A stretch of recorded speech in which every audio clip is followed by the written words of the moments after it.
বন্ধুরা, আর সকাল সকাল ডিউটি যাওয়ার সময় একটা জিনিস আপনাদের দেখাচ্ছি। যেন অনেক প্রচণ্ড পাওয়া যায়। আমার হাতের দিকে একটু নজর রাখো, আমি কি ধরে নিয়ে যাচ্ছি। এই যে এই যে দেখলাম, এটাকে কে চিনতে পারে? কি কচ্ছপ, কচ্ছপ। এই যে কচ্ছপের বাচ্চা, কচ্ছপের বাচ্চাটা এখন রুমে নিয়ে যাবো। আজকে ডিউটি যাওয়ার সময় সকাল সকাল কচ্ছপের বাচ্চাটাকে ধরে নিয়ে আসলাম।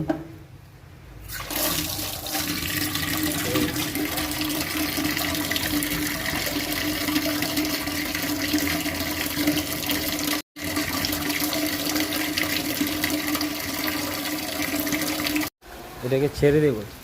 দেখো সবাই বন্ধুরা, কচ্ছপের বাচ্চাটা